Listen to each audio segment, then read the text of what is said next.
રાજકોટમાં જન્મ મરણના દાખલા માટે લાંબી લાઈનો લાગેલી જોવા મળી। ઓછા સ્ટાફના કારણે અરજદારોના સમયનો વેડફાટ થઈ રહ્યો છે। દાખલા માટે અરજદારો કલાકો સુધી લાઈનમાં ઉભેલા છે અને આ સિસ્ટમમાં મર્યાદિત કરેક્શનવાળા દાખલાઓ નીકળતા હોવાને કારણે હાલાકી પણ પડી રહી છે। 4 લાખ લોકોનો ડેટા હોવાને કારણે વાર લાગશે આ વાત અધિકારી તરફથી કહેવામાં આવી। केंद्र सरकार, राज्य सरकार અને રાજકોટ મહાનગરપાલિકા જન્મ મરણ વિભાગના સંકલનના અભાવે દરરોજ અનેક લોકોને જે ધર્મના ધક્કા થાય છે અને કલાકો સુધી લાઈનોમાં પણ ઊભું રહેવું પડે છે। કેન્દ્ર સરકારનું જે રજિસ્ટ્રેશન સિવિલ રજિસ્ટ્રેશન સિસ્ટમ છે તેમાં કરેક્શનવાળા મર્યાદિત દાખલા નીકળતા હોવાના કારણે અનેક લોકોને ધક્કા થતા હોય છે।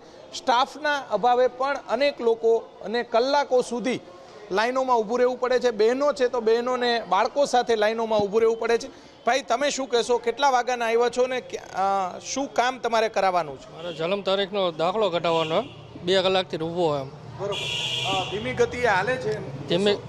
ધીમી ગતિ સાવ હાલે। બરોબર, થોડોક સ્ટાફ વધારવાની જરૂર છે? જરૂર છે।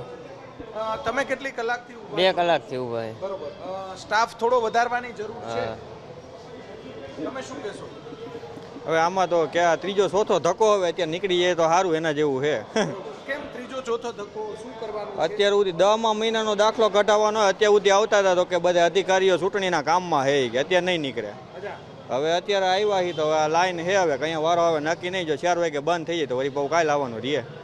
બરોબર, ચોથો ધક્કો છે? હા, ચોથો ધક્કો છે। શું કામ કરો છો? હું કારખાનામાં કામ કરું ભાઈ। બુધવાર રજા હોય તેથી આવવાનું થાય, એના જેવું છે। હવે આવતા બુધવારે આવવું પડે? હા, જો ન નીકળે તો વળી આવતા બુધવારે આવવાનું રહીએ। જોઈ શકાય છે કે અત્યારે મોટા ભાગનો આજે બુધવારના દિવસે સૌથી વધારે લોકો અહીંયા આવતા હોય છે। જે મધ્યમ વર્ગના લોકો છે એને જ હંમેશા આપણા દેશની અંદર લાઈનોમાં ઊભું રહેવું પડે છે। અધિકારી સાથે પણ આપણે વાત કરવાનો જે પ્રયાસ કરીશું। જે અલગ અલગ અનેક કારણોના કારણે લોકોને જે કલાકો સુધી લાઈનોમાં ઊભું રહેવું પડતું હોય છે। અત્યારે પણ જોઈ શકાય છે કે અંદરની તરફ પણ જે લોકો લાઈનોમાં સવારથી જે ઊભા છે, આ દ્રશ્યો બતાવશું।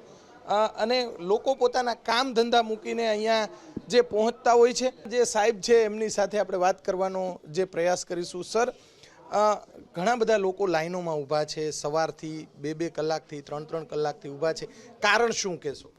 સાહેબજી, અત્યારે એવી પરિસ્થિતિ છે કે અત્યારે આધાર કાર્ડ અપડેશનની કામગીરી એઝ વેલ એઝ SIRની કામગીરી, બાળકોના નવા પ્રવેશની કામગીરી, એટલે દરેક વ્યક્તિની જરૂરિયાતો વધી ગઈ છે।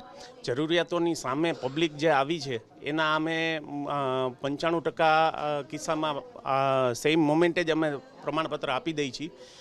હવે જે સોફ્ટવેર બદલો છે, સરકારે જે કામગીરીનું કેન્દ્ર સરકારના પોર્ટલમાં શિફ્ટિંગ થયું છે, હવે એ CRS પોર્ટલ છે એ થોડું લેન્ધી છે અને થોડું સ્લો છે।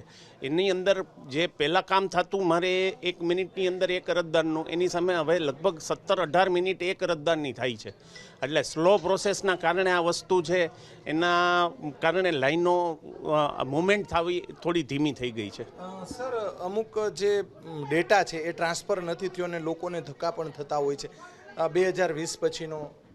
સાહેબજી, એવું છે કે 1 સપ્ટેમ્બર 2025ના જે આપણું પોર્ટલ છે ગુજરાત સરકારનું ઓળખ પોર્ટલ, એ સ્વિચ ઓવર થઈ અને કેન્દ્ર સરકારના CRS પોર્ટલમાં કામગીરી શરૂ કરવામાં આવી છે।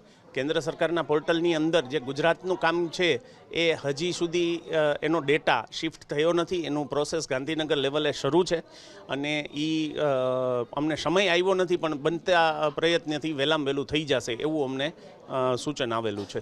સર, થોડો સ્ટાફ વધારવાની જરૂર છે, કેમ કે બુધવાર કે અમુક દિવસો રજાના દિવસોમાં લોકો વધારે આવતા હોય છે અને લાઈનોમાં પણ એમને વધારે ઊભું રહેવું પડતું હોય છે। સ્ટાફની વાત કરીએ તો અમે હેલ્થના સેટઅપમાં આવીએ છીએ, આરોગ્ય શાખાના સેટઅપમાં। આરોગ્ય શાખાના સેટઅપ દ્વારા અમારા આરોગ્ય અધિકારીએ અવારનવાર રજૂઆતો કરેલી છે કે ભાઈ સ્ટાફ વધારો, જગ્યાઓ વધારો, એના માટે કમિશનર સાહેબ કામગીરી કરે છે।